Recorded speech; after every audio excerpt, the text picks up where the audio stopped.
Hello and welcome to Navigating India podcast. On September 5th, 2017, activist and journalist Gauri Lankesh was shot in front of her house in the city of Bangalore. As of January 2025, the last of the accused in Gauri Lankesh murder case was granted bail and none convicted. Who killed Gauri Lankesh? Who wanted her silenced? And what was her true legacy? What are the consequences of her assassination for journalism, activism, and democracy in India? In his book, I Am on the Hit List Murder and Mythmaking in South India, journalist and author Rollo Romig explores these very key questions. Rollo Romig, thank you so much for coming to the show and giving me this opportunity to record this podcast with you. And also, congratulations on being the finalist for the Pulitzer Prize this year. Thank you so much. I'm really happy to be here. Thanks for inviting me. I want to start with this. You were born and raised in Detroit in United States of America, and I'm wondering what led you to write this book about a tragic murder that happened in South India. Sure, yeah. No, I was far from home in working on this book, but I'd been spending a lot of time in India for, about a decade before I started working on the book. My wife is actually from Kerala. We met here in New York, but she grew up completely in Kerala. Went to university there and everything, and came here for grad school, and we met at a magazine here, and yeah, I immediately just started going to India very often for family reasons, but then quickly started reporting there too. There are a lot of great stories, and my feeling was, as a foreign journalist, I the first thing I noticed was that the American press, when they report on India at all, tends to be very North India focused. And um, I was mostly spending time in the South because that's where my wife is from, and it just seemed like a huge missed opportunity that you have this incredibly diverse country with all these regional differences. I feel like India's a lot more like Europe than it is like any other country practically that you could compare it to. And in some ways probably even more diverse than Europe. And and yeah, I felt like there was this weird paradox where because India's various regions are kind of tucked away in this bigger country, they actually get less attention than they would. If Kerala were its own country, it would probably get a lot more attention than if it were an Indian state, internationally. And so, yeah, it just seemed like a real opportunity for me as a journalist to really focus on this region. So I just started spending a lot of time in South India, um, reporting on a variety of things. And then I'd been spending a lot of time in Bangalore in particular, just because I really love Bangalore. Sometimes I was there for work, like I worked on a magazine story about Infosys, but then often we would just go there spend a month there just because we like it, and so I would, like we would rent an apartment in Bangalore and just use it as a place to write. My wife is also a writer. And uh, and we had actually just been doing that. We were in Bangalore for the month of August 2017, right before Gauri was murdered. I'd just gotten back to New York City, when the news came through that Gauri was murdered. I had never met her. I'd heard of her, and it turns out I knew a lot of people who knew her because she was one of these people who knew practically everyone, but in Bangalore at least. But uh but um but yeah, I'd never met her, and so immediately started setting to work trying to understand what happened.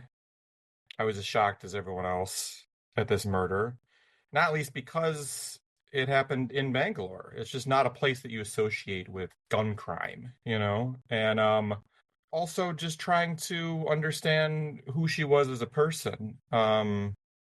And that ended up taking the next 6 years or so of my life trying to figure out both of those things.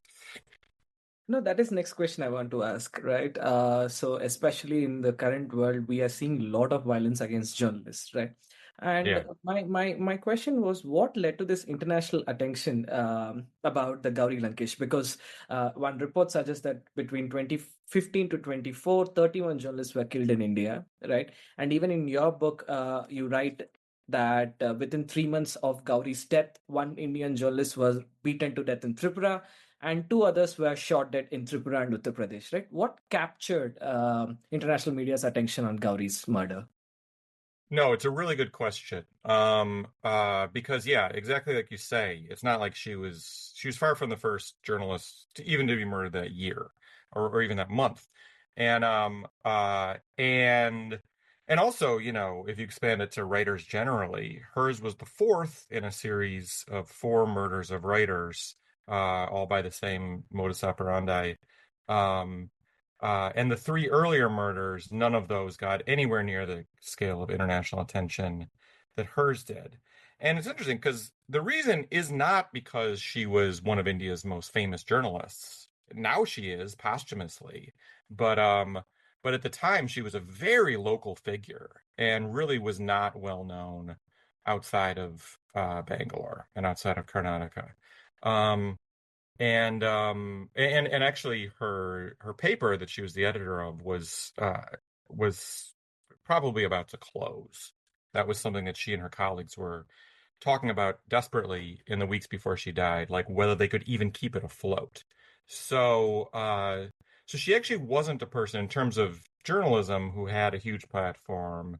So if anything, you know, the a couple of the previous victims in this series of murders were probably a little more renowned than she was. So it's interesting that that she got so much attention. I've thought about that a lot. I mean, part of it was, like I said, the shock of this happening in Bangalore, the shock of it happening to a unarmed, defenseless, middle-aged woman alone on her doorstep, coming home from work at night. I think just that image was just shocking, and the mystery of it, since no one claimed credit. Um, uh, I think partly the international attention arose from a recognition that it was getting so much attention in India. There's huge outpouring in the streets in many cities, especially Bangalore, of course. And it's also interesting why did it get so much attention in India also, for the same reasons. Um, in Bangalore, that question is especially interesting because, like I said, um, as a journalist, her platform was not huge. But it was obvious from the tens of thousands of passionate protesters who came out in the streets of Bangalore after she was killed that she'd really touched a lot of people. On the I'm sorry, on the national level, the response to her murder, I think was more about the shock of this happening, even if people had never heard of her before. Um, but in Bangalore, it was different. It was clear that a huge number of these tens of thousands of people who came out had been personally touched by her. So there was something going on here that, like, here we knew this was someone who did not have a huge platform, whose newspaper circulation was small, and yet she clearly had connected with this incredibly diverse cross-section of Bangaloreans who did know her and who, she meant something to them. And so it actually surprised her close friends and family too, just the scale of the reaction and how many people she'd connected with and touched. And like, how did she even manage that? Like, how did she even have time to know all these people? And it turns out, she was someone who, um, just was incredibly talented at connecting with people, incredibly talented at friendship, which is maybe not something that we always think of as a talent, but of course it is. And really talented at kind of like breaking people out of their silos and not really thinking in terms of silos herself, you know? Like she sort of, it's well known that she became much more of a leftist over the course of her life and much more kind of overtly political and overtly activist.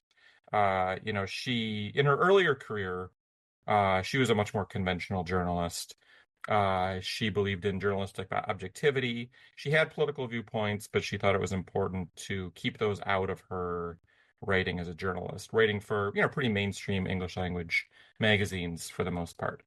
And she had she really shifted a lot with that over the years. First, describing herself as a journalist activist, then kind of inverting that and calling herself an activist journalist.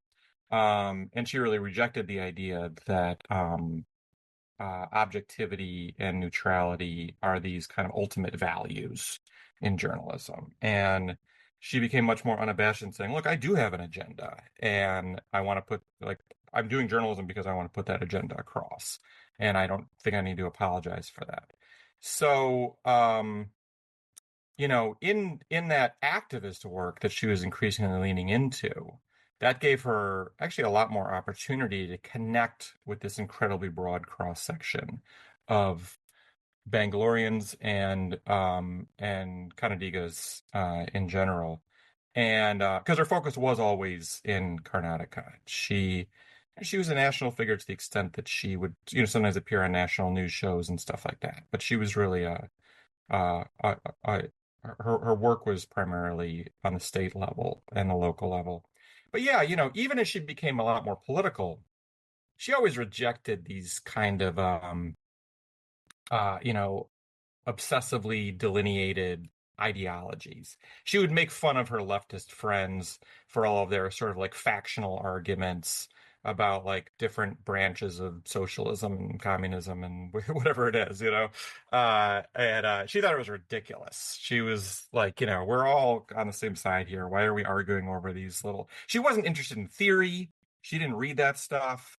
Um, she was interested in justice, and she had, you know, this kind of instinctive emotional sense of what was justice, and it allied her with people on the left. But she really wasn't interested in sort of like the political science and niceties of factionalism. But she really brought that, her sort of dismissal of factionalism, she really brought that to just the way that she communicated with people and the way that she connected with people. People in these various groups, so all these different groups who came out in response to her murder, people from every religious community, Muslims, Christians, all kinds of Hindus, everybody, trans people, municipal street sweepers. I mean, just so many different kinds of groups. And like, when these various groups organize for themselves, they're usually organizing in a pretty narrow silo. That's how these things tend to work. She rejected that too. She was really interested in introducing people to each other and giving people the opportunity to connect with each other and see where they could find common cause. It's unusual. And this is the kind of thing that she was doing, like, when it came to like arguing for what she believed in, she was very noisy. She always made her opinions heard, often in the bluntest terms. But this work that she was doing behind the scenes, connecting with people, was actually very quiet. And she wasn't taking a lot of credit for it. And I think it was so often really overlooked because we're so used to associating people's accomplishments and their talents with their job titles. And it's a really narrow way of looking at a human being. So if her job title was journalist, understandably, in this framework, a lot of people who'd never heard of her assume that that must be what she was best at and assume that that must be why she was murdered. And, but like I said, she had all these other talents that were actually a lot more notable and that actually, like, I don't know, just like in spending years learning about her life, I felt like I learned so much from her about how to live. And her approach to journalism certainly made me think, and even changed the way I think about journalism. But it was really the way that she approached this other stuff, the way that she approached friendship, the way that she approached connection and community, also the way that she, even as she was angry about how things were going, even as she despaired over the way things were going, she always kept room for joy, for celebration, and didn't find it at all inappropriate to to find moments of joy and celebration, even under political circumstances that she found incredibly dire. I think that it's just a lovely insight. All this stuff that I'm talking about, all these wonderful talents that she had, we just don't recognize these things. Often they're dismissed because they're thought of as kind of women's work, Um, the work of connecting with people, the work of maintaining friendships, even the work of setting time aside for celebration. This is typically left to women and then undervalued and disregarded, even though all of us need it and benefit from it. And it's actually how everything works. We don't just benefit from it, like nothing would work unless women were doing this work. So she was one of these women who was doing this kind of thankless, quiet work, even as she was very noisily agitating for what she believed in her newspaper and in the speeches she gave as an activist. Oh, too many questions from what you have just said, but I think one thing you mentioned that engaging with Gauri Lankesh has actually changed what you think about journalism itself, right? Yeah. So, what is that process? What is that thinking? Well, she was really interesting as a journalist because she kind of like I said, she had a huge shift from how she approached journalism. She was a much more conventional journalist in the 1990s when she was working for various magazines, particularly Sunday Magazine, which is now defunct, but was a big, weekly magazine that she wrote feature stories for. And then after she took over her father's newspaper, so her father was this, for people who are unfamiliar, her father was just this towering figure in Kannada literature. You couldn't get any bigger than this guy was in Kannada literature. P. Lankesh. He wrote in practically every genre, poetry, short stories, plays, and journalism, of course. And he was already famous as a writer when he launched his tabloid, Lankesh Patrike, in 1980. But that just catapulted him to a new level of fame. And that actually was his greatest accomplishment as a writer, was this paper. It's so hard to overstate what a huge impact this newspaper had for the generation of Kannada readers who read it, because it was in Kannada. And it was really the whole thing was just a happened through the force of his personality, although he nurtured many, many writers, a whole generation of writers in Kannada. So, long story short, when he died unexpectedly in the year 2000, she took over the paper. Um, and after she did that, it was a very different context, writing in Kannada for this tabloid versus writing in English on a national level. And her whole approach to journalism shifted accordingly. In part, she kind of took over some of her father's attitudes. So, for example, like he would never use the word allegedly, when writing about a crime, which is pretty standard practice for obvious legal reasons, in mainstream journalism. He would just, her attitude was, if someone's a scoundrel, I'm going to call him a scoundrel. I'll let my lawyer deal with it if I get a defamation suit against me, which happened to her very often, actually. She had lots of defamation suits against her. In fact, she was found guilty in a defamation case not long before she died, and she was actually sentenced to some jail time, but she was out on appeal, out awaiting appeal. So that's not the part that I I've kind of really learned from. I think it is a good idea to say allegedly until something's been proven in a court of law, and that is my practice. But I appreciate the way that she and her father too, kind of like forces you to rethink these things that you take for granted as a journalist. There's a lot there, yeah. So there was a lot of stuff like that where she was pretty loose with her approach. Where I'm like, okay, I'm not going to go down that path. Like she didn't really fact check a lot of what she read in the paper, and it really frustrated her lawyer. He was saying that like he was telling me like he would say, Gowrie, please just fact check. You got to do it. And she would say, I did, and he said, I knew that she had.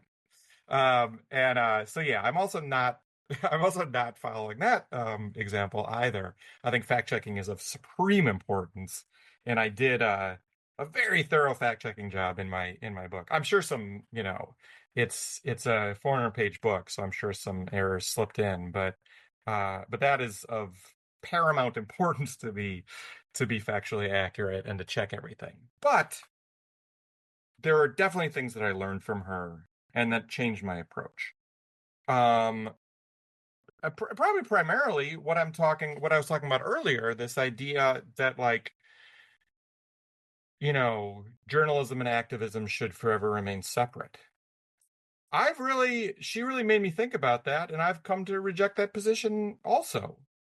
Like Gowrie, I think that this idea of, being a purely objective or neutral journalist is a false position. Lots of journalists question this, but that's nothing new to question that position, but I really see this position as, this idea that you can be apolitical as a journalist is absurd. For one, taking a neutral position is really just synonymous with endorsing the status quo and power structures as they are, which no, I don't do that. I actually want to refuse to do that. And also just like, I'm a human being. Like I have I have opinions. It's absurd to pretend I don't have these opinions. I also, beyond that, I have agendas. There are ideas I want to propagate. I'm not just some like neutral actor, you know, regurgitating data and facts that I've learned in my reporting. I have opinions and I want to put those across. That's why I'm doing this, you know? And I don't see the need to apologize for it. The thing is, the idea behind being an objective and neutral journalist, it's a very good impulse because what the idea behind it is that you're being scrupulous, that you're really thinking about and reflecting upon all viewpoints, and that you're not just in a knee-jerk way reflecting your prior assumptions and prejudices. That's, of course, incredibly important and valuable.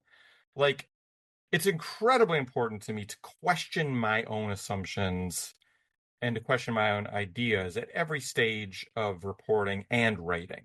Like, that is huge. So, that I do think is a supreme value, you know?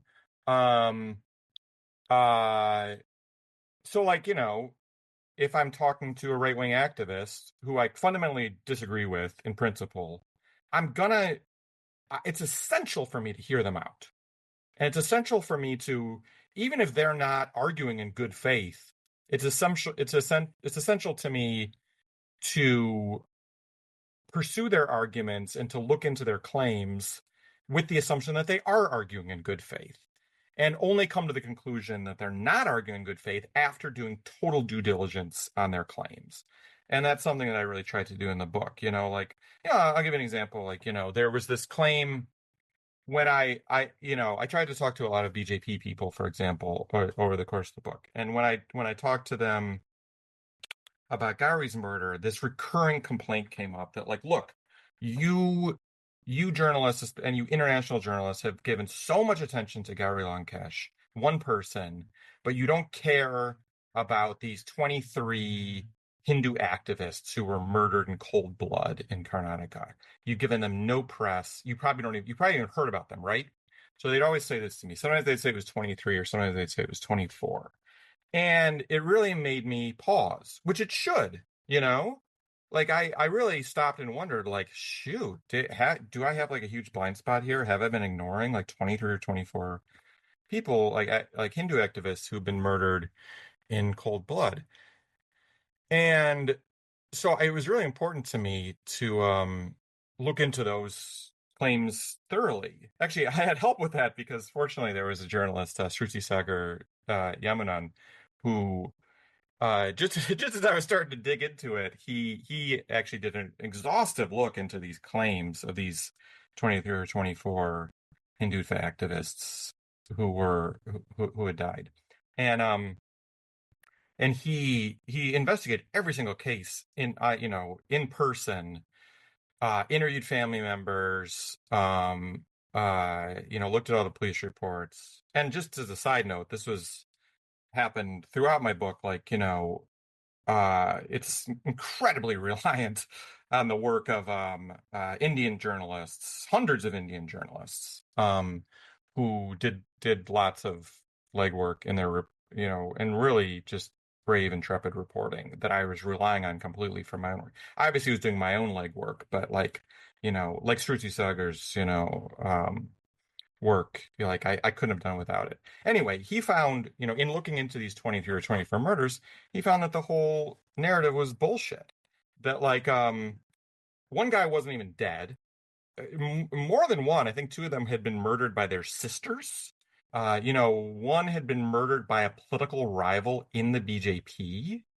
There were some who had been murdered by Muslims. The claim was that all 23 or 24 had been murdered by like jihadis, and like acts of terrorism. Um, but it seemed that, pretty much all of the that group who had been killed by Muslims, it was in these kind of like street fight situations where, basically like young thugs from both groups just battle it out on the streets. So it was nothing like Gauri's. Like, obviously, these people shouldn't have been killed, and these are crimes, and it's terrible. But it was nothing like Gauri being murdered defenseless on her doorstep in some of these cases. Also, it was really stretching the truth to call all of these people Hindu activists. A lot of them weren't activists at all. And in a lot of cases, Sruti Sagar found that uh, the family members strongly objected to their names appearing on these lists, and they were like, "This was not this political narrative that the BJP is building up has nothing to do with my loved one's life." Yeah, so this whole narrative fell apart, but it was extremely important to look into it in good faith and to really take this thing seriously. I was really annoyed when I found out that they were not arguing in good faith. I think that's actually really messed up to make this claim and keep insisting on it and to act outraged when you're propagating lies. I think it's outrageous. But it was really important to do the due diligence to confirm that and not just assume that they were full of it? Um, so yeah, this is all a long way of saying, um, I think that being scrupulous, I think that checking everything, I think that checking your own biases is incredibly important. But as long as you're doing a thorough job at this stuff, there's no reason why you shouldn't have a viewpoint, and a perspective. And part of checking everything is recognizing that no argument is a binary. Like, we so often hear the phrase, like, you got to hear from both sides. Both sides? There's no such thing as both sides. No argument has just two sides. There are as many sides as there are people.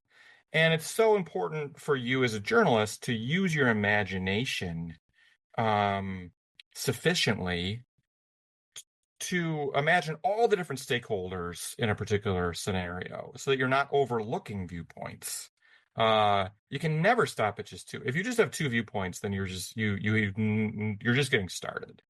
Um, but yeah, you have to do all this is incredibly time consuming, but this is where the good stuff happens. This is where the best, most important insights emerge from, is digging into a question in its most complex version and doing all the soul searching that's necessary to come up with the truest and most honest response. But once you've done that, please have an opinion. That's why I want to read people, is because they have perspectives, you know? Uh, I'm not interested in neutral positions. I want incredibly thoughtful and well-informed perspectives. Here, I would like to raise this one question. So, especially about this 24 Hindu activists being murdered by jihadists, right? As it was Right. portrayed, right? You say that most of their murders were fake murders, like it was not actually a religious conflict, right? And when Yeah, yeah. I mean, most of them were actually dead, but but very few of them had been murdered in circumstances that even resembled what was claimed. So Yeah. that's when you reflect about the Mangalore scenario, right? Mangalore, now that there have been two main gangs, right? One is the PFI, right? And Yeah. the Bajrang Dal, right? Representing Muslims and Hindus respectively. But most of the conflict between them is in the nature of gang war or over the drugs and not exactly the religious idiom, right? And Yeah. and you reflect at later point in the same chapter that this kind of false narrativization actually, in a sense, try to reduce our ability to even sympathize these deaths, right? Kind of a scenario, right? Would you like to reflect on all these? Yeah, because that's something I had to really think about that I like after I wrote that whole section about the 23 or 24 murders, I came to the conclusion that this narrative that they were putting across was false. That didn't make me feel good. It made me feel terrible. And it made me feel like, like, did I come to this conclusion just so that I can dismiss these? I mean, most of these men are dead, you know, and now, like, the fact that I've come to the conclusion that the narrative that has been put forward about their deaths is largely false. The whole thing made me incredibly uncomfortable, because like I feel like I was led into this position partly because these people were arguing in bad faith. I was led into this position of then feeling like free to dismiss these deaths. I didn't like this position, I don't think that's a good outcome. I don't want to feel this way. I quote there, oh God, I'm blanking on his name, but the very famous TM Carnatic Krishna, you singer. put TM Krishna. Yeah, yeah, exactly. T.M. Krishna. He writes very eloquently about how like when we reach this position where we're just dismissing, I forget exactly how he says it, but it's very beautiful. When we reach this position where we're dismissing deaths of those who, are on the so-called opposite side, that's actually terrible. Like it's bad for us too. Everyone in this really polarized, scenario needs to reflect on dehumanization, you know? And listen, this is not like both sides of the same kind of argument. I'll be blunt. Fascists are way ahead of the game when it comes to dehumanizing people and also when it comes to lying about basic reality. This is much more a part of the fascist playbook. Um, uh, just freely arguing in bad faith, freely lying, and freely dehumanizing people. It's certainly not to say that people on the left don't do it, but it's one of the reasons why this is such a difficult conflict is because it's hard to argue against people where it's fundamental to their worldview to dehumanize other people. And so that becomes one of their primary tactics that they use freely. Uh, you know, whereas, people like me are wringing their hands over this stuff, which is really time consuming, They're not wasting their time with this, but we still have to do it, because this is where our values reside, is actually caring like, oh, if I'm if the position I've reached is that I'm now dismissing these 23 deaths, what have I lost in my own humanity here? Um, what has been the price here of this conflict on a human level? We really have to keep asking ourselves that. But yeah, you talk about the Mangalore scenario. It's a really interesting and it's a sad scenario. So some of these deaths happened in that region. It's a region of, this coastal region of Karnataka was a region that used to be known for its communal harmony, actually. And it used to be known for just being a thriving, but I mean, a lot of this stuff is still true, that it's, a lot of educational institutions in that region. It's in parts of the region are pretty affluent, been really successful, economically successful. And but there's been this really sad thing that's happened in more recent years of just like brutal violence of Muslim gangs versus Hindu gangs. And it's often framed as, yeah, this kind of like religious conflict, but it's probably more accurately viewed as just gang warfare. Um, and just like a lot of it is like these retaliatory murders that just go back and forth for decades, tit for tat. And a lot of it just, even though the groups are very much distinctly aligned with religious sides, and it clearly, when you once you examine it, it clearly has little to do with religion. It's yeah, there's drug dealing, there's you name it. Uh, but it's easy to depict it as religious war, and so it is. Now, here I want to go to this next question, right? While there is so much false narrativization that is happening around, right? So, what kind of challenges do journalists face when they are reporting, right? And here I would like to have your reflection about in a comparative sense, because you have worked in both US and India, right, in your journalism. So, what kind of challenges do you see? What is the difference? Oh yeah. I mean, it's becoming less and less different because, as you know, the democratic situation here is just plummeting dramatically very quickly.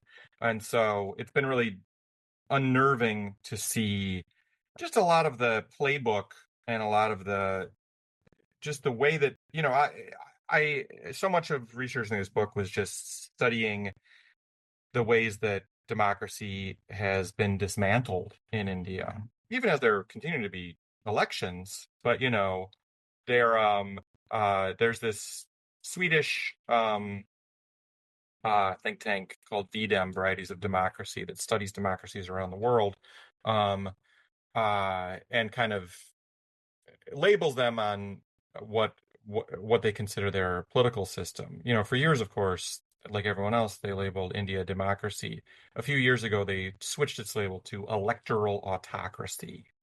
Um, so which means there continue to be elections, which many of us think of as being kind of synonymous with democracy, that as long as you have elections, you have democracy.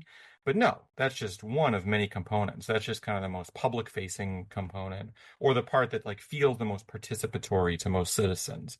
And so, and also I think a lot of people in power want us to believe that voting is the only area in which democracy resides, so that we don't really think about the importance of the other aspects, which are very numerous.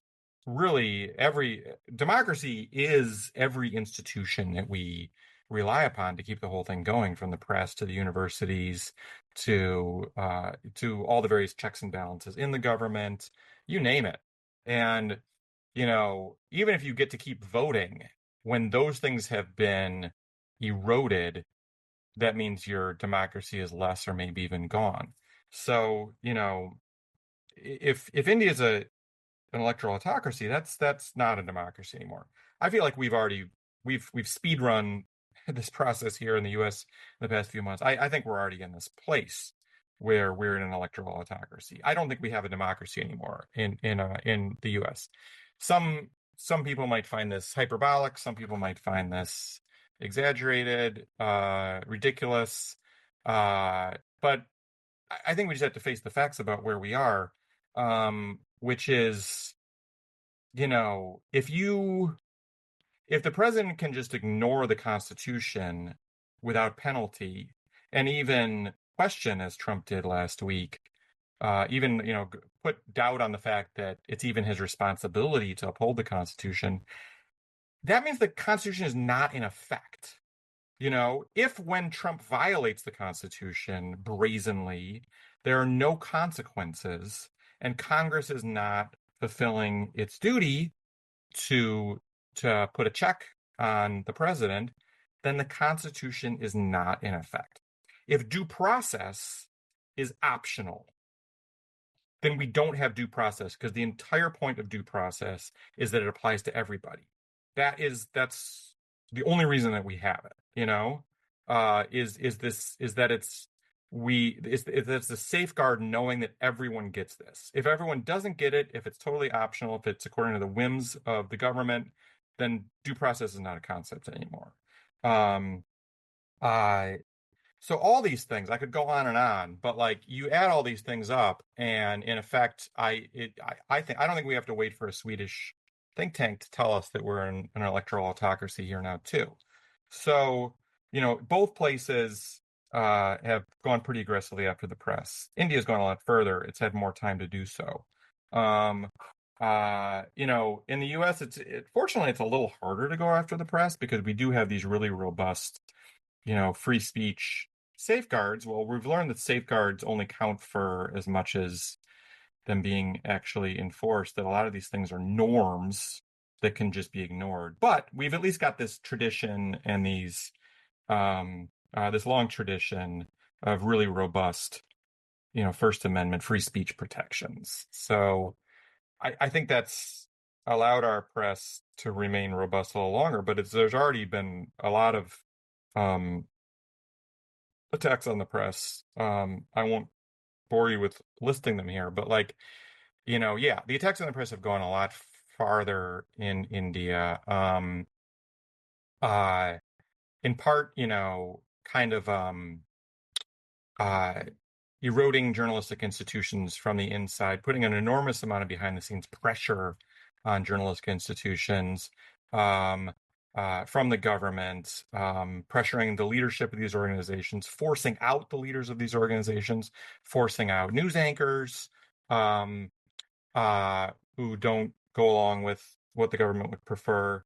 Um, and then retaliating directly against newsrooms and against individual journalists whom the government doesn't like, often by tax raids, um, often by coordinated harassment campaigns, trolling operations that are actually run by the government. Um, and that are absolutely punishing, especially to women journalists, because they're primarily targeted. They come in their ugliest form and their most relentless form against women journalists, which seems to arise in part from just this outrage that women would even have the audacity to have an opinion in public, and yeah, it rarely comes to the extreme of a journalist being murdered like Gauri, but like you said, it happens a lot more often than we've often recognized. Uh, the thing is, in India, the journalists who are murdered are most often very local journalists. It's interesting because it's, in a lot of ways, like those of us who primarily interact with Indian media in English have a really warped idea of the journalistic landscape in India.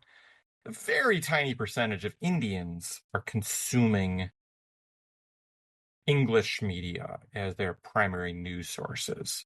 It's outside of the US, I mean, outside of India and in the US, that's kind of the whole picture, because most of us don't know Indian languages.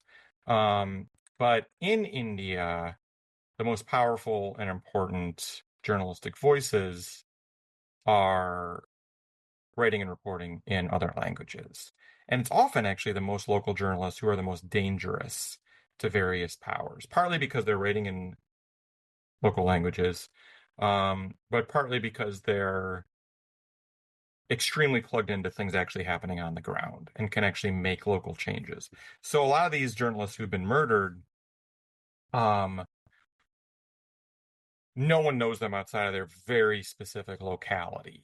But they've made trouble for someone really powerful in that small locality.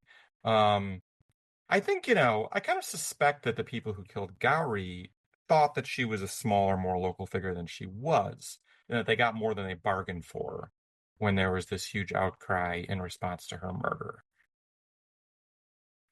No, I think you make this very clear in your book, especially about the writing in regional language newspapers as well as writing in English newspapers, right? So when we're writing in English newspapers, it's very amorphous, right? It's reading a wide scattered crowd, but whereas when you're writing Yeah. for regional languages, it's more direct, right? You Uh, know who you're writing to. You know who you're writing to. we know who Yeah. we're writing for, and we are writing in their language, right? But when we especially take the power the regional newspapers have, I think they have two main threats. The Hmm. first one is in terms of the budget, right? In one of the chapters, you said that Gauri Lankesh Patrik, her newspaper, was always in debt, right? Yeah. And that's when they will solicit the advertisements, right? And Gauri Lankesh Patrika have never solicited the advertisement, and Gauri wanted to solicit the advertisement only on the day she was gonna die. Right before she was Yeah. assassinated, she said in the office to solicit the advertisements from next day, and she passed away. So the first question is this advertisement and the impact that it have on the kind of journalism that we are doing. The second question is you mentioned how the liberalism and the mining and the construction mafia, when they rose up, it also had a very detrimental effect on the regional newspapers, right? So, would you like to reflect on these two, the advertisement part and the liberalism part? Yeah, sure. Yeah. So the advertisement, this is a particular Indian problem with journalism, is that so many publications are incredibly reliant on government advertising. Most journalism all over the world is reliant on advertising, uh, which has become an increasingly problem as the entire approach to advertising has shifted in the age of the internet. But it's part of the reason why there's such a crisis in the journalistic business model globally. Even as I actually think that the interest in journalism is more than ever. People really want news, but the business model is struggling. Um, and but yeah, in India, just the fact that so many publications are incredibly reliant on government advertising, obviously that means that when the government doesn't like uh, what you write, they have a lot of leverage over pulling their advertising and making it incredibly difficult for you. Gauri and her father both very unusually didn't take any advertising at all, government or otherwise, in their papers. And yeah, like you said, like Gauri was just, she didn't even then, like, yeah, she absolutely was in her final week was, uh, had decided to, in a very limited way, take some advertising for the first time in the history of the paper. But even that was not going to be in the main editions of the newspaper. It was going to be just for one special issue. Um, uh, just just to try to keep the paper afloat. Um, and it was something that she was going to do very reluctantly. Yeah, it's a huge problem. It's a huge difficulty. If she'd taken advertising, it would have been a lot easier to keep the paper afloat. But she and her father both felt very strongly that a paper should have not even an opportunity for compromises, you know? Um, and so they tried to safeguard against it in many ways, but probably the biggest being this refusal to take any advertisements at all. Um, yeah, sorry, what was the second question? Can you just remind me? It's about the liberalism, right? Liberalism, the mining, the construction, and the how Yeah, it was detrimental for regional papers. I know. Well, this is something that I actually looked into a lot in a previous story that I wrote for the New York Times Magazine about. I did a piece about sand mining, the problem of sand mining in India. It's a very, very difficult problem because, you know, there is a lot of power and money behind it. Um, it's a problem that people generally don't understand super well. Understandably, I mean, people think sand, like sand can never run out. Like sand is, and it also doesn't really have any value. It's basically dirt, you know? Neither of those things are true. We have a very exhaustible supply of sand, at least of the kind that is valuable that can be used for construction. Sand is incredibly important for construction. And so, yeah, and in the meanwhile, we're destroying our bodies of water by extracting sand to a disastrous degree. The unfortunate thing is, if sand were extracted in a rational, very planned manner, we could maintain our water bodies. But since it's basically been surrendered to these criminal gangs that control the sand mining trade, um, uh, a lot of rivers, especially, have been basically destroyed in India because they've been depleted of their sand. River sand tends to be the best for construction. But yeah, a lot of these gangsters who run these operations have really strong political ties. Some of them even run for office. So, so that becomes this is yeah, it'd be interesting to see the numbers. My sense is that a pretty large proportion of local Indian journalists who've been attacked or murdered have been reporting on illegal mining, not just sand mining, but all kinds of illegal mining. A lot of money in it, but it relies on happening in secret, and it is protected by violence. Um, so incredibly daring journalists who are doing this work. Uh, it's really risky stuff. Um, and yeah, a lot have paid the price. Now I'd like to move to the main character, Gauri Lankesh, right? So for the sake of the listeners, Gauri Lankesh was the daughter of P. Lankesh, who is this famous journalist who have this Kannada magazine, a tabloid called the Lankesh Patrika. And after he passed away, Gauri Lankesh, who was actually working in English journalism, became the editor of it, had some differences, left it, and started her own magazine, Gauri Lankesh Patrike. Or this is the larger context. Now, let's focus on the Gauri Lankesh Patrike, right? And at one point, you write that the Gauri Lankesh Patrike is not just about criticism, it's also about the mockery. Right, which has actually angered a lot of people. Can you reflect a little bit on the Gauri Lankesh Patrike? Yeah, it's interesting. And that the mockery is definitely something that she kind of adopted from her father. I mean, it came very naturally to her. She was a very she had a she could have a very derisive sense of humor. She was very blunt, and but it was definitely something that was already very much there in her father's version of the paper.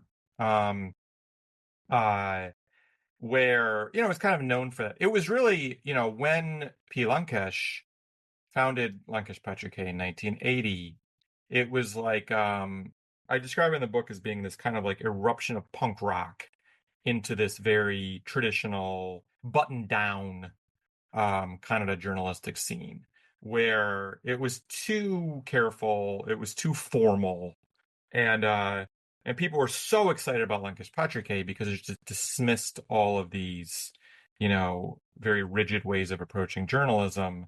And partly, just it really was a tabloid in every sense. It was an interesting combination of things because it was very high-minded in a lot of ways, that it brought literature and translation from around the world. It had all this, it was beautifully written. Um, but it had this like, gleefully tabloid attitude.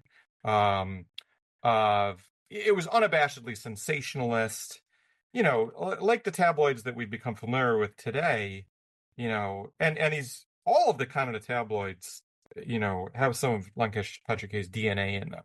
They were the first kind of tabloid. And so you see how sensational like a lot of these crime tabloids are in Karnataka now. And this was something that they got from Lankesh Patrike. I think they've gone more more extreme than even he was. But yeah, he did not shy away from covering crime in lurid, mocking, jeering, sensational ways. Usually the mocking and the jeering were reserved for political scandals. And so he really before him, most of Canada journalism treated politicians pretty deferentially. He came up with insulting nicknames for all the leading politicians, and that became just the popular way to talk about these guys. And and also was just like really insulting and derisive toward the RSS, which he hated. And he was also not a fan of the communists. He was not a far leftist by any means. Um, and he had no patience for Naxalites, Um, but he reserved his strongest vitriol and criticism for the extreme right wing, for sure. Um, and uh, he Yeah, so, she definitely adopted that approach. And, the covers of her paper were usually satirical, jeering in some way, with these insulting headlines. There was one, this might have been the week before she died, shortly before she died. There was, like on the cover of the paper, there was a picture of Amit Shah, and the headline was like mocking his bald head. So this was the kind of level on which, like, they didn't shy away from making fun of people's physical appearance and all this kind of stuff. Um, uh, um, yeah, and so it's an interesting, her paper was pretty different in a lot of ways from the way he approached it. Uh, much more overtly leftist, and then much more, like I said, from an activist position. Although, he definitely got involved in politics a lot. I mean, it's been claimed that, he, through his paper, P. Lankesh helped tear down one chief minister, and then when his preferred chief minister candidate took office, he helped tear down that guy too, and got them both kicked out of office just through the sheer power of his paper. So he clearly had, an activist streak. He even founded his own political party at one point. It went nowhere. He wasn't really suited to politics on a personal level. But uh, but yeah, both papers had this really interesting mix, though, of like earnest high-mindedness and this kind of like jeering, mocking, sensationalist tabloid approach. But I think that's a lot of what made them exciting, was just this tension between these two approaches. Okay, I want to take a step back now before we discuss about Gauri Lankesh again, and I want you to talk about one interesting character in your book, the Agni Sridhar, right? Right. Dedicated a chapter for him, and he is a very fascinating figure, from mafia don to literary figure to now coming on Instagram with this videos every day. So tell me, like, how did you decide to meet a mafia don? Well, yeah. I mean, he's one of a kind. There's no one like this guy. I mean, there's never been a mafia done like Agni Sridhar. Um, the funny thing is, I first heard of Gauri through him. That's kind of how he ended up in the book. Was So he, like you said, he was actually the top mafia don in Bangalore for a time, and and then but he'd always had these literary interests. He claims that that as a young gangster, he would travel around with a duffel bag with like three machetes and three books. I guess he'd read the books during the downtime between chopping people with machetes. I don't know. But um, there is actually, it's interesting. So he wrote this memoir of his time in the underworld. It's called My Life in the Underworld, at least in English translation. It's a really well written book, and so it's really unusual for a former mafia don, to write a book. It's actually surprising that it's quite good. um, and one of the things that makes it really good is that he depicts this gangster life as being like, he completely unglamorizes it, and so he refuses to romanticize it. He's like, look, it was frightening. It was often really boring. We often had no money. um, and so like there's a lot of downtime where they're just waiting for things to happen. So I guess he needed books around. But he was always a big reader. He had been a law student when he kind of got sucked into the life of crime. Uh, and he's a huge admirer of P. Lankesh. And he was really like an acolyte of P. Lankesh's when he was young. They spent a lot of time together, actually. Uh, they'd get together and discuss books, and politics, and then P. Lankesh put Sridhar in one of his movies in a lead role, um, where he played a student in a P. Lankesh movie, because P. Lankesh also directed films. He directed 4 films, and So they actually had this close personal connection. This was before Sridhar got involved with organized crime in any way. But interestingly, so I first heard of Gauri in Sridhar's book. um, uh, and what happened was he'd been hanging out with P. Lankesh, and Gauri was a teenager then. And he knew Gauri from just visiting the Lankesh house. And he heard Gauri complaining that there was a guy at her high school who was harassing her. And Sridhar, no one asked him to do this, but Sridhar took it upon himself. I think he was trying to impress P. Lankesh. He took it upon himself to go after this guy who'd been harassing Gauri. And he took it way too far and dragged the guy out to like the outskirts of Bangalore and beat him almost to death. And the guy, they were like near one of Bangalore's many lakes, and the guy like ran and like I guess fell in the lake, and Sridhar left him for dead. He thought he'd drowned. And so Sridhar actually thought that he'd murdered this guy. It turned out he did survive. But uh but and actually the guy I think continues to work with Sridhar these days is a funny thing. Um but the Sridhar was kind of sketchy about this, but they definitely still know each other and are friendly with each other. Anyway, this guy that who he almost murdered. Um and but it was actually as a result of this, it was the first time that Sridhar was ever hauled to a police station. Um, the Lankesh family was not impressed by Sridhar beating this guy almost to death, and they kind of cut ties with him after that. And P. Lankesh was especially unimpressed when Sridhar full on entered a life of crime and became a mafia don. He wanted nothing to do with him, which Sridhar was disappointed by. But uh but yeah, so there was this odd connection, so I started, when I went every time I go to Bangalore, I would just drop by Sridhar's compound, uh which, is a very intimidating place. It's got these huge, thick wall surrounding it, and there's a metal door with a little slot that you open up and you knock on the door, and then there are these young men with guns who scowl at you and ask you what you want. And, I tell them I'm here to see Sridhar, and they're like, okay, come in. And then Sridhar is hanging out always in his living room, which is just completely lined with books on every wall. He's got hundreds of books there, just like it's just this like incredible library of classic writers from around the world. And but also a lot of communist stuff too. And his interest is just like um uh incredibly far ranging. He's written books about quantum physics. Like he wrote a book about quantum physics that won a book award. He's written extensively on Tantra. He's really interested in mysticism. So yeah, really interesting guy.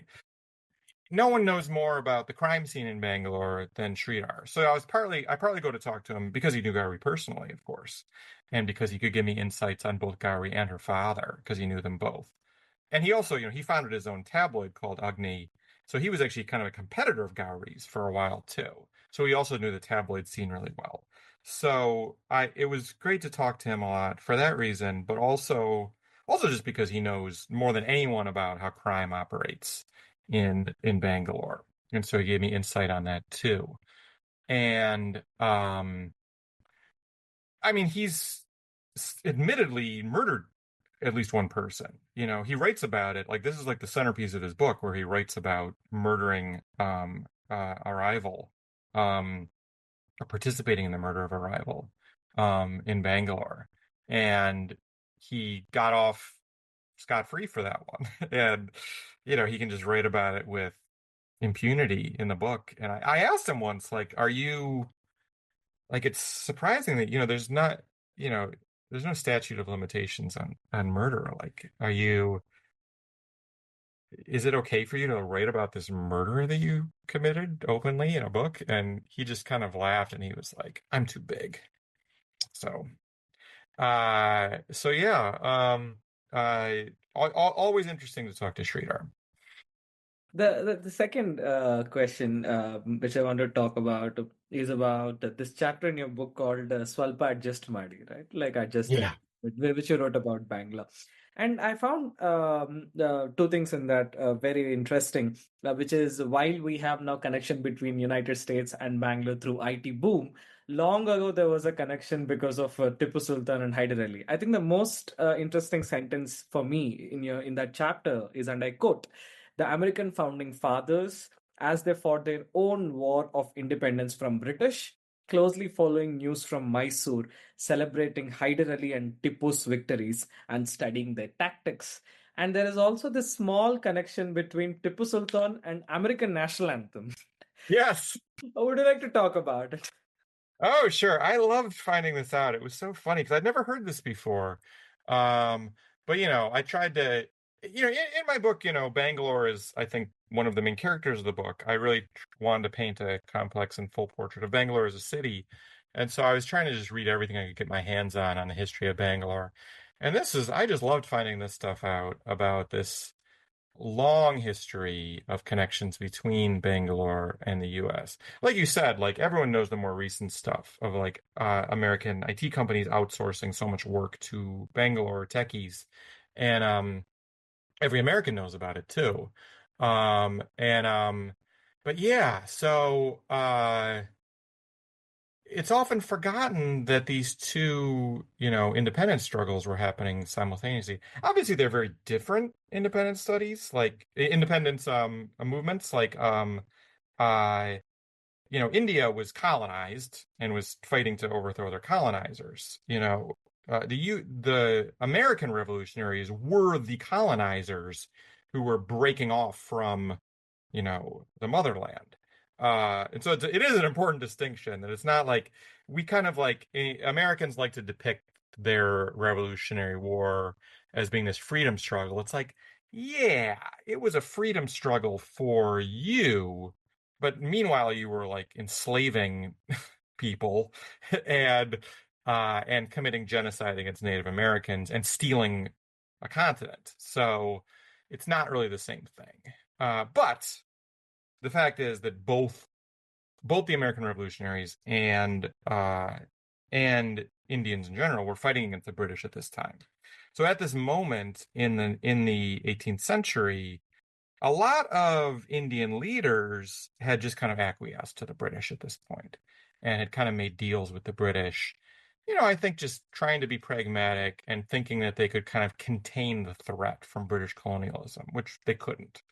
But uh, for a while, it seemed like the only guys who were keeping the fight to the British were Tipu Sultan and his father Hyder Ali, who, yeah, were uh, based in the region now known as Karnataka, and and yeah, so the American revolutionaries this happened to coincide with the American Revolutionary War.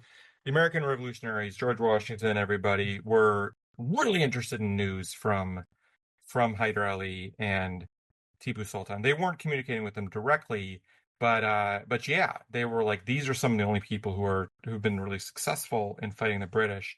We got to learn from them. And it was actually a trend to name race horses in America after Tipu Sultan and Hyder Ali. Um, and then yeah, so the connection with the American national anthem is really cool because Tipu Sultan was uh, actually really interested in gadgetry and science. He was a pioneer in helping develop early rockets. Um, and so actually this history of like tech innovation in Bangalore, that also goes back hundreds of years. And one of the reasons why Tipu had such success against the British is that he had these ingenious rockets. They're these rockets that would like some of them would like, as they flew through the air, they would like reveal like these spinning blades that would just like run into you like a meat grinder. Crazy stuff. And no one else had this stuff, in the world, these kinds of rockets. And finally, the British, after decades, defeated him. And then finally, they had their hands on his rocket technology. And of course, in classic colonial approach, immediately stole the idea and gave it their own name. So they called Tipu's rockets, they could think they renamed them like Cosgrave rockets or something like that. And then shortly thereafter, in 1812, there was another flare-up of war between, the U.S. and Britain, and the War of 1812. And in that war, they used basically Tipu's rockets or Tipu's design, rockets after Tipu's design, against the Americans.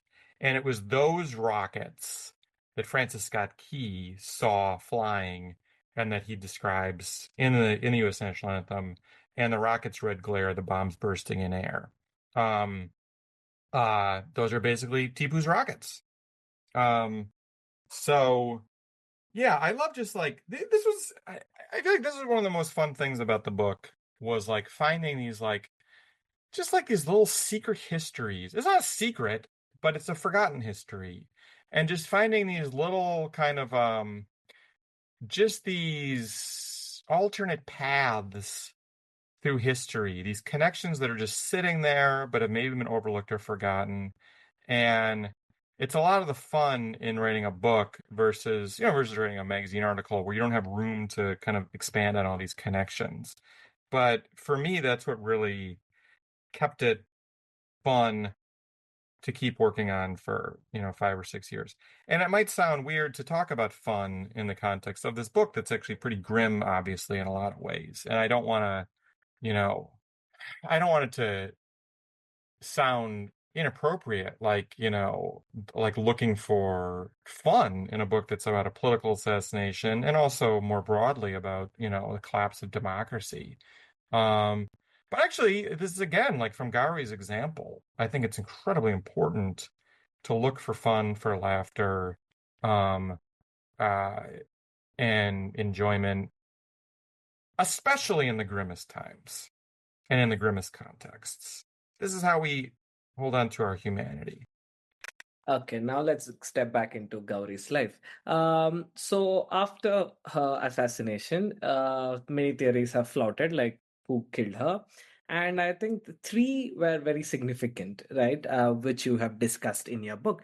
The first thing is something what you call the Lingayat question, right? Could you please explain what is this Lingayat question? Yeah, so it's really interesting. This is the kind of thing that probably very few Indians even outside of Karnataka or outside of that region even know what Lingayats are. I definitely I asked a number of people in Kerala if they knew about Lingayats, and most people drew a blank. So it's one of these things that just kind of points to how incredibly diverse India is. So it's this religious movement that dates back, I think, to the 12th century, and basically started well, he was actually a government official, but he led a religious movement in the region. His name was Basavana, and he was a basically an early anti-caste activist. Caste was already becoming deeply entrenched, and he was radically opposed to caste. And that was one of the primary ideas for him and his followers. It was a movement that was open to absolutely everyone, from Brahmins to like people who work with shoe leather. And he and his followers actually went out of their way to host um weddings between like Brahmins and Dalits, just to kind of push the point. And of course, it was very controversial, and there was a lot of violence against them because they were hosting these weddings and they were pushing these ideas. Um, and a lot of them, including Vasavana, were poets also. So a lot of amazing spiritual poetry that came out of it. They really kind of invented their own form of poetry. Lovely stuff. In fact, the famous Kannada and English poet A.K. Ramanujan um, published a very influential English translation of the Lingayat poets under the title "Speaking of Shiva." And it was actually really really popular among American poets when this came out, I think in the 1960s. There were a number of prominent American poets who took direct inspiration from this volume that Ramanujan uh, translated. I highly recommend it if you don't speak Kannada and can't access the original texts. It's a wonderful book. And yeah, so it's this long-standing tradition that's, they had a lot of radical concepts, but like I said, the most prominent being this anti-caste movement. Unfortunately, over time, it kind of morphed and calcified into, like, the Lingayats themselves were eventually considered just another caste group, and which is kind of horribly ironic, but this is how things happen. And but there's always been some tension there where there's different factions in, the Lingayat tradition, um, some of which, have kind of like absorbed the caste paradigm. Some of them, claim to be of a higher caste than Brahmins. And then others who have really remained true to this anti-caste history from the movement's origin. So there's always been this tension there. And there's also long been claims that Lingayats should be considered a separate religion, that Lingayats are actually not Hindu, um, but are their own religion. It's a very controversial idea among Lingayats. Um, but um, but there is a very popular groundswell of support among certain Lingayats to break off as a separate religion. And in fact, like, this movement was really gaining a lot of momentum in the months before Gauri was killed. There were rallies for this cause that attracted like hundreds of thousands of Lingayats. Um, and it was becoming a big political debate too. And the way it kind of shook out was that the BJP was supporting the kind of more casteist Lingayats, and the Congress was supporting the ones that wanted to break off on to be their own religion. This is a huge oversimplification, but that's kind of the broad outlines. It sounds very high-minded. It's all about vote bank politics, when it comes when the political parties got involved. I don't want to make it sound like Congress was like standing up for, a very high-minded anti-caste approach. They just wanted to break off votes from the BJP. It's very obvious. And I'm sure some people actually believed in it, but you know how it works with vote bank politics. If basically the math was, if Lingayats were Hindus, then the BJP was going to get their vote. If they were considered a separate religion, then they were up for grabs in terms of election time. Um, so this was a really hot issue in Karnataka, barely even noticed or understood outside of Karnataka, and Gauri was really involved in it, arguing, of course, for the anti-caste position, and arguing that Lingayats should be considered their own religion. And she spoke at a lot of rallies on this. Um, it was There were a lot of theories that were floated after Gauri was killed because no one took credit for her murder.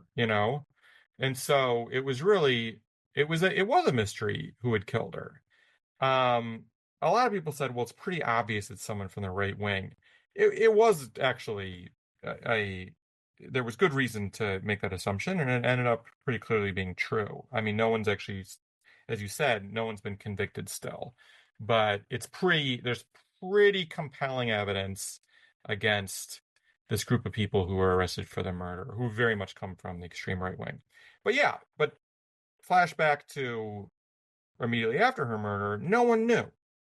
And a lot of smart people thought that it could have been the Lingayat thing, because it was such a hot controversy, and she was very active in it. Girish Karnad, who was one of the most famous, renowned Kannada writers, also very famous movie actor, of course, and director, told me, I had the privilege of meeting him not long before he died. And he told me at that time there hadn't been any arrests yet in Gauri's case. And he told me he thought it was over the Lingayat thing. He thought that someone had her bumped off because of the Lingayat problem.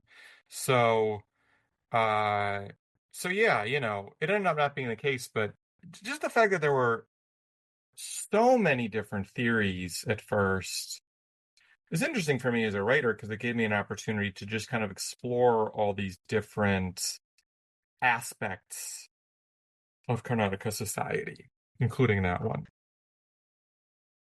The second probable theory is this Naxalite theory, right? That the Yeah. Naxalites have killed her, right? So, what is your understanding of that? So that was interesting. That was a theory that was mostly propagated from the right wing in order to deflect from accusations uh, that someone from the right wing had committed the murder. So they went immediately for this, all in on this theory that it had been Naxalite. There's never been any evidence of it. It was somewhat convenient because Gauri had some interaction with Naxalites. Um, and, the Naxalite movement, it's this Maoist movement that originated from West Bengal and has spread, to many regions of India, mostly in the deep forests. They consider themselves at war with the Indian government and pretty hard communist and very controversial movement, definitely on the left too, because they're definitely willing to be violent. Like I said, Gauri's father wouldn't give them the time of day. Gauri, an interesting thing happened with her where she got invited to meet some Naxalites deep in the forest where they were operating, which Indian journalists normally don't do. I mean, the normal approach, the conventional approach to Naxalites in the Indian press is just to adopt the government line on Naxalites uncritically and not talk to Naxalites. Um, the, you know, I get it, to an extent that, it's an avowedly violent group. Um, I don't think that's good. I personally don't endorse their violence, but I think that it's useful from a journalistic point of view to at least try to understand their perspective better. And so that was Gauri's attitude too. And so she went out there to meet these Naxalites deep in the forest. And she was shocked to learn that the leader of the local group was a former college classmate of hers, Saket Rajan. Totally unexpected. And Gauri was someone who connected with people on a personal level. She like it was we've talked about. She operated through relationships, and so that just like really made her think differently about everything. She did not become an advocate of the Naxalites. This is something that her critics have often tried to float. She wasn't. She did not endorse the Naxalites, but she did run her interview with Saket Rajan in the newspaper. And she did listen to their complaints about how tribal people are treated, which is one of the main Naxalite causes. This is the thing with Naxalites. Like, even as we can very understandably, and in my opinion, correctly, reject their violence, uh, you got to recognize the fact that they're one of the only groups that are fully standing up for tribal Indians and who are listening to their concerns.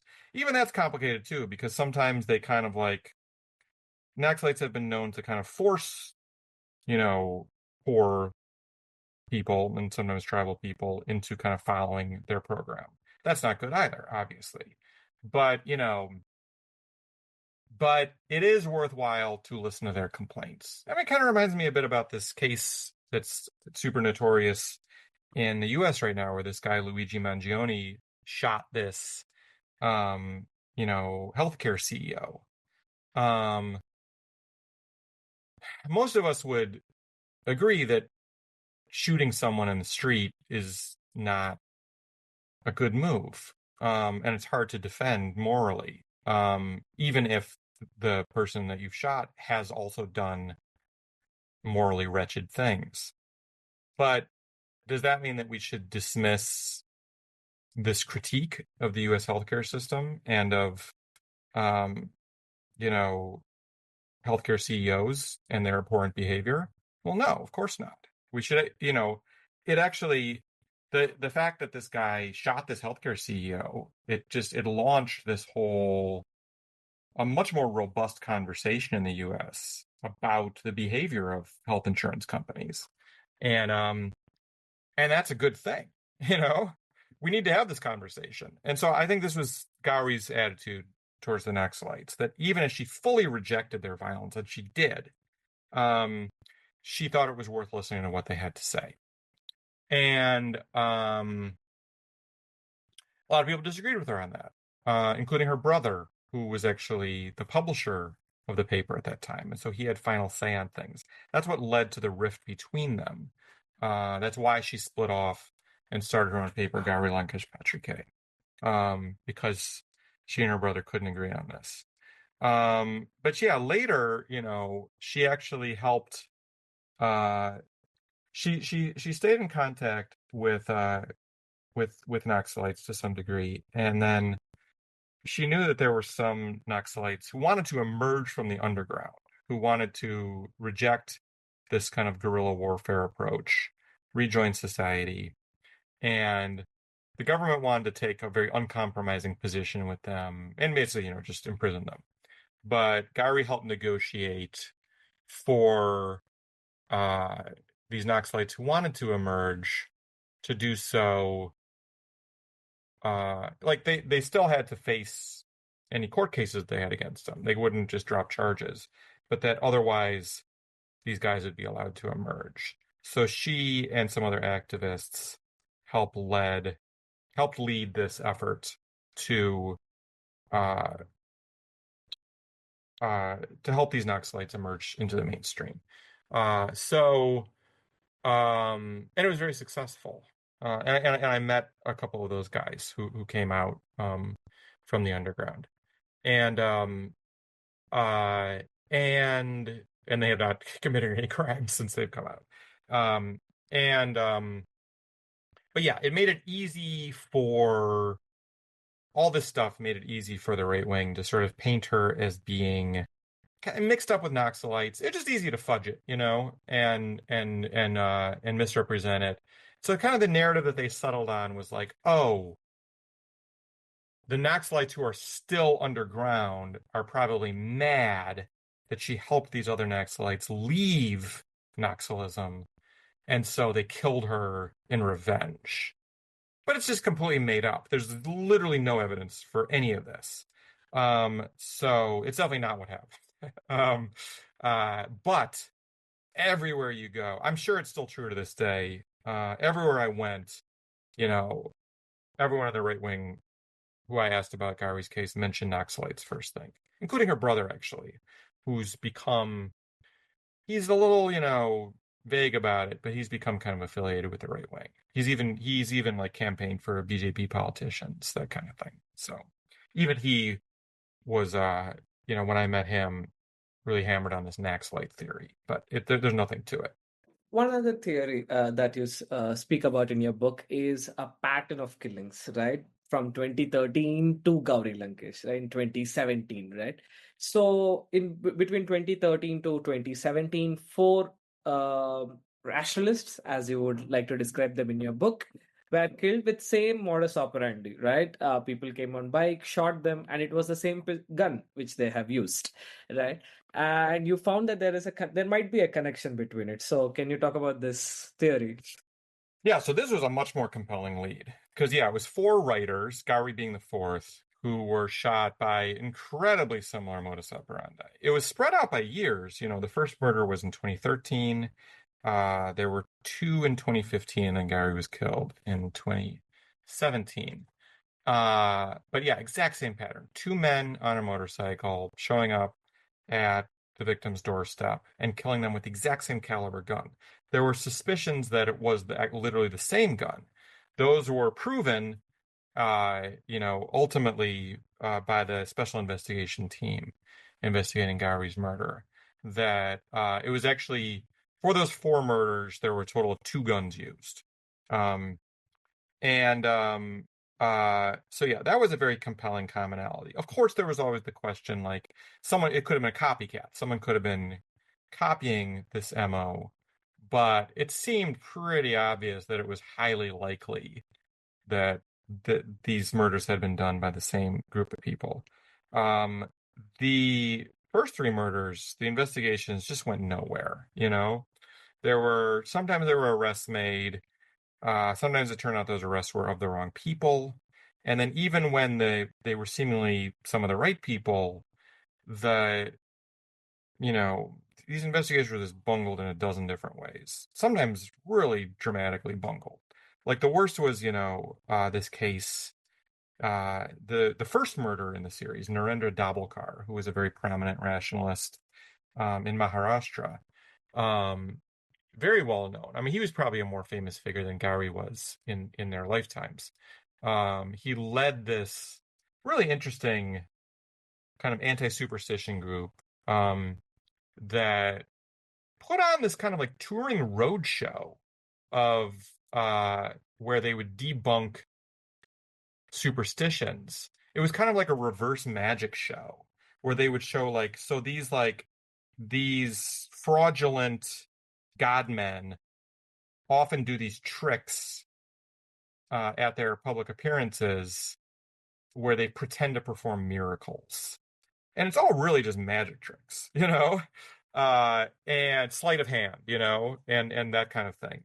And so Mans would do this thing. The name, the acronym is MANS, Mans, for Dabholkar's group. And they would do this really. Well, actually, they still do it even after Dabholkar's death. They've still done it. They do these shows where they demonstrate these tricks, but then show the audience how the trick works. Really great stuff. Like these guys are actually great entertainers, and so they really but really informed people about the ways that they were being tricked. So anyway, he was a really prominent anti-superstition activist and had been actually working really hard to pass an anti-superstition law focused on practices that are doing direct harm to people. So including like practices that humiliate, degrade, physically abuse vulnerable people in the name of various superstitions. And he'd been really fighting hard to get a strong law passed against some of these practices. And the investigators, though, into his murder, the Pune police, they hired a spirit medium to help investigate the case. It was actually a former cop who'd reinvented himself as a spirit medium, and he claimed that he had a technique that he could put his own soul into a bowl of water while Narendra Dabholkar's soul entered his body, and he could then channel him, and then the police could interview Dabholkar about his own death. So this wasted a lot of time and obviously led to nothing. And this is kind of how the investigation, that's the worst example, but this is kind of how the investigations were going. There was, in some cases there were cops who were desperate for breaks that they weren't getting, so they fabricated evidence, again wasting time, arresting the wrong people. So it was an absolute mess. But so even though it was pretty obvious to anyone who looked at these cases, there was almost certainly a connection between them. This connection had not been proven because these investigations were such a mess. That changed after Gauri was murdered because, lo and behold, a very talented special investigation team looked into her murder. At first, very understandably, the public really dismissed these guys too. First of all, because they came out with nothing for months. I think it was 6 months before they made any arrests. So there was a lot of cynicism about it. Virtually everyone just assumed that because we weren't hearing anything. Also because like the home minister, the Karnataka home minister, kept hyping up like what they were doing. He was like, "Oh yeah, we've almost made a breakthrough. We're going to make an announcement next week." And then the announcement would never come. So obviously people got cynical after that and assumed, okay, this is just yet another hyped up, incompetent police investigation. But then they started making arrests. And it turned out that the reason they were being quiet was because they were smart and discreet. um, and so so for the longest time they wouldn't talk to me either, and that was actually I give them credit for that. I feel like that's a sign that they were being careful, that they weren't just like indiscriminately talking to the press like some cops do, that and ultimately they told me like when I communicated with them, I mean the head of the special investigation team uh would meet with me, but then he would just say nothing. It was kind of comical.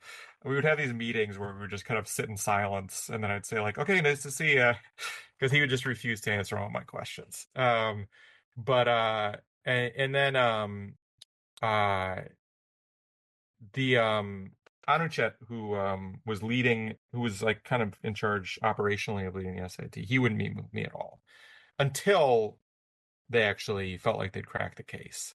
And then finally he was like, okay, now we can meet. And then he was very generous with his time, spent a lot of time with me to explain to me what they had uncovered, which was a lot. They wrote over 9,000 page charge sheet. So lots of evidence. And and they were particularly concerned about collecting this volume of evidence because they didn't have the murder weapon. This is a really frustrating oddity in Indian law, is that having the murder weapon is of paramount importance. And so, but it's really easy to destroy a murder weapon. Or, I mean, like, you can just throw it in a lake or a creek, which is apparently what happened. That the weapon got thrown into a creek outside of Mumbai. They've actually been trying to dredge the creek, but like, come on. They found a bunch of unrelated guns. It's Mumbai, uh, but uh, but they have not found that one. I mean, how are you going to? So it's a really weird thing that like it's actually really hard to prove a murder case unless you have the weapon. So they knew they had to back it up with tons of other evidence, which they put together, and their work has helped move forward the other cases too. But like you said, no one's in jail anymore. They they charged 18 people for the conspiracy to murder Gauri. 17 of them they arrested. Um, the 18th is still absconding. But then, yeah, one by one in recent months, they released them all on bail because they've been in jail so long, because the trial has been so incredibly slow. The trial began in 2022, and yeah, here we are 3 years later, still no end in sight. So everyone's out, and it doesn't really bode well for how this case is going. There's another thing when you're talking about this link between these four murders, right? That is, they are, or one or another way, in a long shot, connected to this organization called Sanatan Sanstha, uh, Yep. which is in literal translation, Eternal Organization that is placed in Goa, right? And it's an Yeah. organization that had footprint in 20 countries, and it says its aim is the establishment of Hindu Rashtra, right, as the main thing. And you think Sanatan Sanstha had genuinely reasons, and there is a proper circumstantial motives for killing Gauri Lankesh, right? So would you reflect on Sanatan Sanstha? Well, it's interesting, yeah. So in every one of these cases, there's strong connections between Sanat and Sansta and these men who were arrested for the murder. Most of them had some affiliation with the group. Some of them had even you know, official positions in one way or another. All of which, everyone who had an actual position with Sanat and Sansta left the position before joining this conspiracy. I think just to kind of cover their tracks and to distance themselves from Sanat and Sansta. But the connection is very, very obvious. And in fact, there's a lot of different ways in which these guys are connected, but but the guru of Sanatan Sansta actually wrote a book. I can't remember the name of the book right now, but he wrote a book in English, um, advocating very directly for the murder of basically enemies of Hinduism, as he put it. And not just advocating for it, but it's like an instruction manual for how to figure out targets and how to kill them, and then how to approach the killing in a way that makes sure that you're not held responsible either legally or spiritually. And he wrote this book, and multiple copies of which were found with the killers, or the alleged killers. And that book is included in its entirety in the charge sheet. And uh so really direct connection. The guru has not been touched. Um which is interesting. The organization has not been touched. Um and these murders are not the only crimes that have been associated with Sanatan Sanstha. There's a long history of their members um committing terrorist bombings, often of movies or plays that they object to, sometimes festivals that they object to, and a long history of that, of killing and maiming people. But somehow they've managed to distance themselves from everyone, even though it's often been their members who live at the ashram who've committed these crimes. So it's an interesting question how they've managed to get away with it. They have pretty close political patronage in Goa. Um, there are powerful politicians there who are affiliated in one way or another with the group and who promote their activities. So that obviously makes it tough. Um, but it's still pretty intense. Like, if anything, Sanatan Sansa is more famous and more powerful now than it was um, at the time Gauri was murdered. They've increasingly become just kind of like a supposed voice of Hindus. You'll see them appearing, their spokespeople appearing on news channels to kind of like represent Hindu perspectives, even though this is a really fringe group that advocates pretty openly for violence, and has clearly been associated with a lot of violence. But yeah, like you said, their kind of like main political position is the establishment of a Hindu Rashtra, which is actually also the mainstream, RSS position. So is it a fringe position? It's an extreme position to treat India, to codify India as an officially Hindu country, and for non-Hindus to be thought of as second-class citizens as a result. That's an extreme position. It would undermine, all the principles of plurality on which India is founded and has flourished. But it's a very mainstream position now. So so yeah, they all seem to be affiliated with this group in one way or another. So do you see any judgment arising soon? That's the first thing. And the second thing I want to ask before that is, did you try to go to the ashram in Goa, the Sanatana Sanstha ashram? Yeah.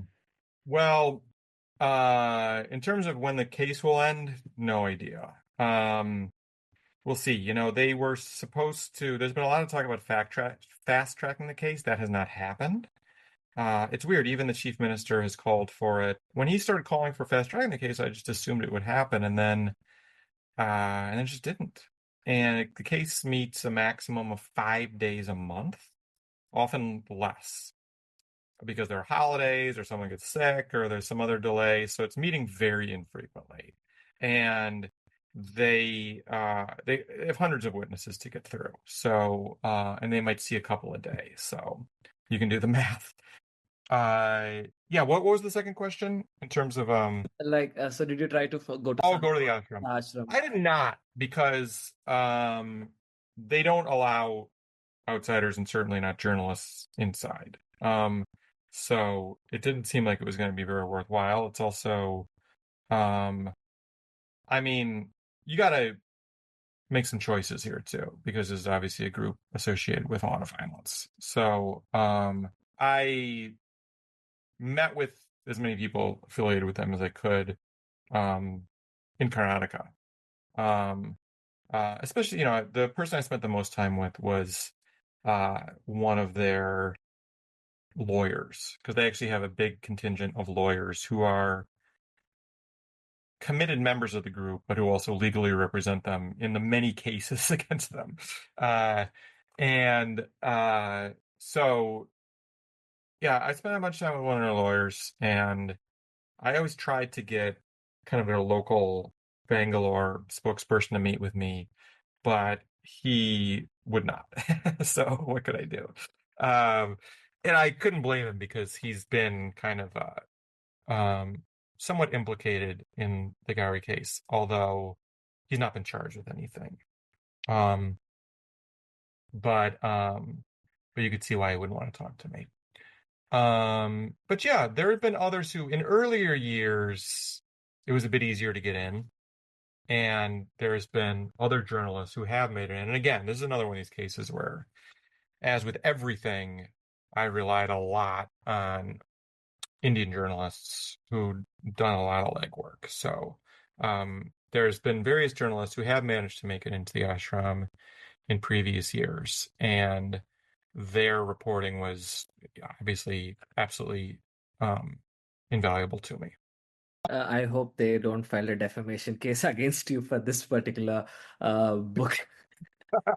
Well, nothing so far, so we'll see. Knock on wood. Yeah.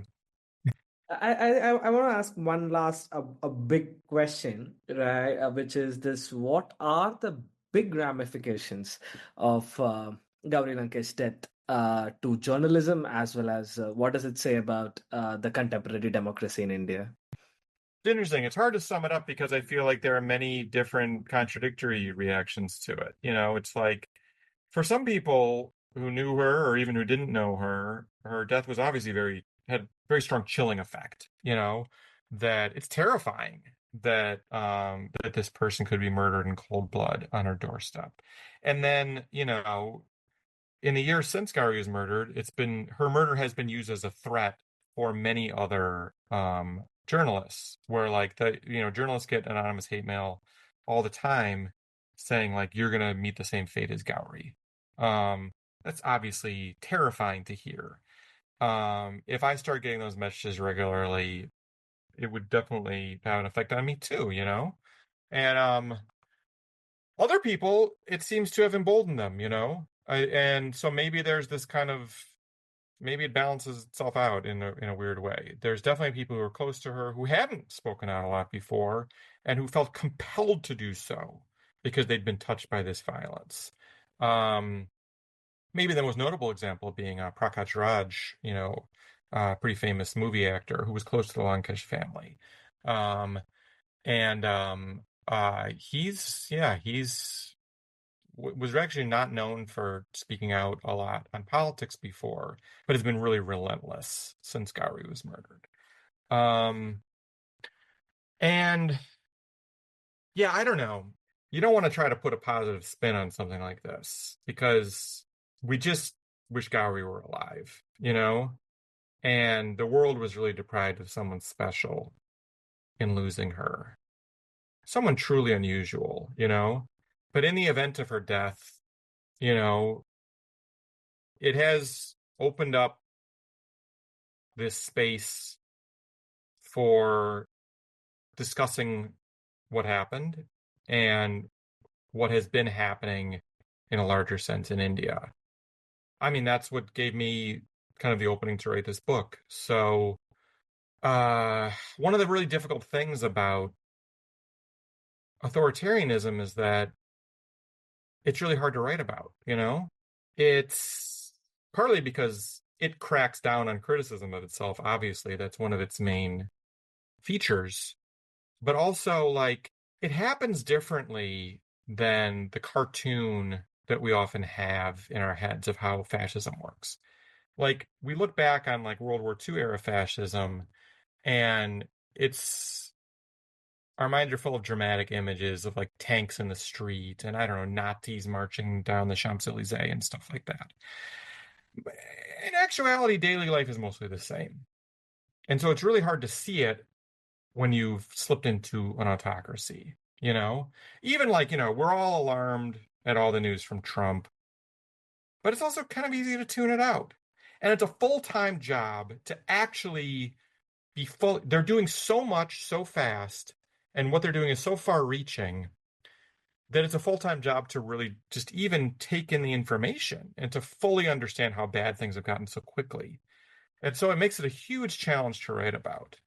And so actually, when you have one person's story that shows how fascism touched her life, how she tried to fight against it, often was not believed, often was told that she was exaggerating, although she was actually right about everything, and whose life, was ended in this struggle.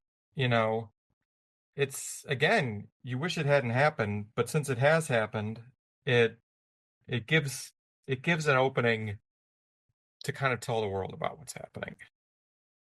I only wish that down the line you wish to write a last chapter where we finally see somebody convicted for the murder of Gauri Lankesh. And I hope so too. I hope we'll have an edition where we get to add a beautiful final chapter. Yeah.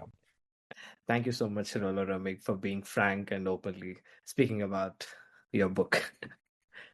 Well, thanks so much. I really enjoyed talking with you. Dear listeners, this brings us to the end of another tale about India and an incredible Indian. I truly hope you have some takeaways, perhaps reminisced about some things you already knew, and maybe even picked up few interesting snippets to share with your friends. Please check the show notes for more readings. If you enjoyed this episode, please take a moment to like, share this episode with someone who might find it interesting, and subscribe so you do not miss out on our future explorations. Thank you for joining me, and until next time, take care.